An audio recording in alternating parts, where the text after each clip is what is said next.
Hey guys, today's going to be a big day because today we're going to explore just how tough under fire these things are. Now, anytime a company bases its reputation, has a company motto that says tough under fire, well, I can't let it go. I just got to check it out. And so here's what we're going to do. I went to the armory last night and picked up something that we're going to use to test it. And just a quick orientation, this is a Remington Model 700. We've got it equipped with a AWC sound suppressor called a Thunder Trap. It's on a Sheelan match barrel. And of course we got it mounted into a Macmillan customized stock. Everything on this rifle, I mean it's not a hunting rifle obviously. And then we got a 8.5 to 20 power Leopold long range adjustable scope. So on top of that, what we're going to be using today, the ammunition, again, it's a little bit unique. These are 7.62 NATO, and you guys in the US probably recognize as a 308 Winchester. But the bullet's a little bit odd. This is a moly-coated bullet. It's designed to retain its speed a little bit, or reduce the friction. They are hollow points. These are specially modified. The Me-Plat has been modified for a better ballistic trajectory. But other than that, I mean, they're loaded up to 2,650 feet per second, so coming out of the suppressor, you're still going to hear the sonic crack, but the muzzle blast will be greatly reduced anyway. Anyway, what are we going to be shooting at with this piece of equipment? Well, I've prepared a target, and here's what we're going to be shooting it at. We're going to mount it at 100 meters. And I put the caliber. The only thing I didn't put is the date, but you see it on the video. I put down the specs of the bullet itself and then put down the muzzle velocity. And we're going to be attacking these master locks.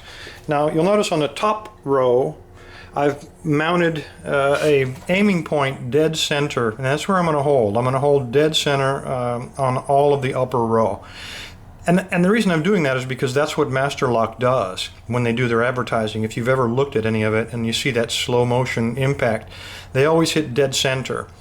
And my theory is that is kind of false advertising because there's nothing critical there. That's where the core is, but all you're doing is putting a hole through the core. The locking mechanism, the part that will keep it from flying open, is really located on the top. So I'll have about, 6 shots at that, and then I'm going to move to the real aiming point. I'm going to try to shoot the locking mechanism itself out to see if these things really are tough under fire. These are all master locks. I think they're all Model 1 UP. They're commercial, designed for outdoor use. And then just to keep things interesting, and just because we can, I put a real lock down here. This one's going to be our control lock. With these bullets, even at that pretty high velocity and a pretty significant caliber, I mean, we can... This rifle, if you can see it at 1,000 yards, you can hit it. That's how powerful the cartridge is. But I would suspect on this Sergeant & Greenleaf Environmental, the 0881, even dead on at 90-degree angle, no oblique angles, it's all going to be dead on. I would suspect that it's probably not even going to penetrate. And because of this hardened shackle and the hardened body, it may not even make a mark. But we're going to find out today, just because we can. All right, fellas, let me pack all this crap up and we'll head for the range.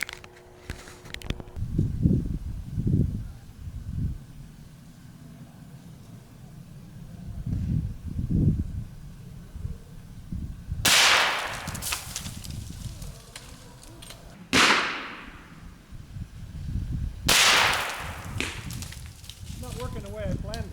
Yeah.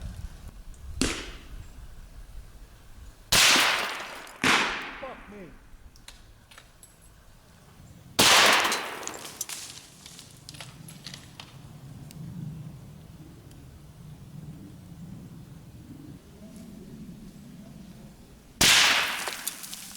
Okay, turn it off.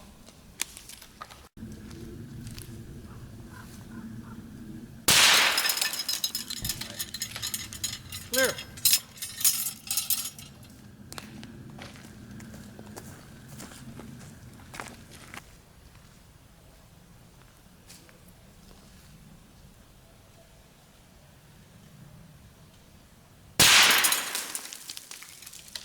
Shoot out this side. Clear.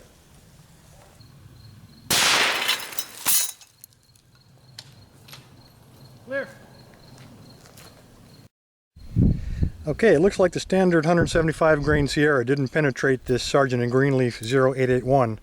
So what we're going to do, I have a little bit different weapon. We're going to try to use some armor piercing rounds from a little bit closer and just see if we can't penetrate this lock all the way and do some damage. Just because we can.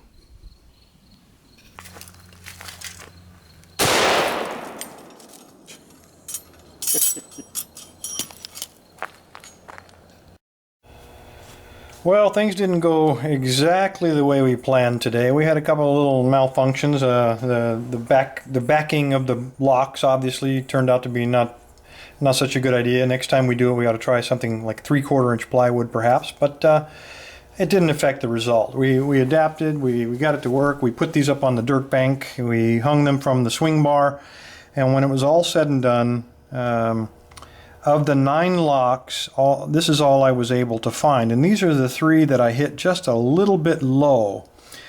So I give them credit. When you hit them low, the hasps, they stay secure.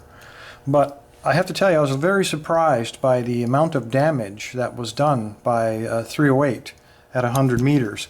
This one simply sheared off pretty flat, but it broke all the bottom. For some reason, all the rivets broke. So that's why that one sheared so neatly. And this one is by far the most spectacular. This almost looks like it was hit with some kind of, I don't know, some kind of laser weapon. I mean, the body of this lock almost looks like it liquefied on impact. But it did stay secure. I mean, it bulged and everything, but it stayed secure. Unfortunately, the other 6 locks, this is all we could find because they literally just blew apart. Pieces were all over the range and everything went flying. I just couldn't recover anything. So I guess if you hit them low, as they do on the Master Lock commercials, the hasp will remain intact. If you hit them high, it'll shatter the locking mechanism, completely shatter the body, and then there's no chance of survival. It's just not going to stay closed. The other lesson learned here, I guess, is that when Master Lock did the commercial, that they didn't use a high velocity bullet, because this is what a high velocity bullet does to one of these Master Locks. So it had to be something fairly low velocity, maybe lower power rifle cartridge, or perhaps even a pistol or submachine gun cartridge. But anyway, that's an experiment for another day. For those of you who are interested, we did have a control lock, if you recall, and there it is. This is the Sergeant & Greenleaf, or it actually was the Sergeant & Greenleaf 881. You can see the body completely shattered. Now if you recall, we hit it twice. I hit it on the front right here the first time with the regular sniper bullet, the hollow point, the Sierra hollow point boat tail projectile, 175 grain. All it did was make a hole, and I've got a picture of that. I think I even took a short video, and I'll include it. So then we turned it around and I took a shot from the other side, and I hit it just a little bit high. The rifle I was using to launch these projectiles, it didn't have a telescopic sight, so I had to fire it from 50 yards with open sights, but still managed to hit. But that single carbide penetrator inside of that 7.62 completely shattered this lock. Just a tremendous amount of energy. It just ripped right through it, busted, and I did miraculously manage to find almost all of the disc pack and the safety bar, which I just couldn't believe I found that lying on the ground when all of the other locks had gone flying. This is the cylinder with the disc pack still in it, and you can see this is an impact from the first projectile. Even with the first shot, this was never coming open. So you had to shatter this lock in order to get it open. And we did that with the armor piercing round. So there you go. Let's get back to the Master Locks. And the question is, tough under fire. And at least when it's high velocity rifle fire, looking at these results, I'm going to have to say that the answer is no. So we've answered the question. There you go. Everybody stay safe and stay legal.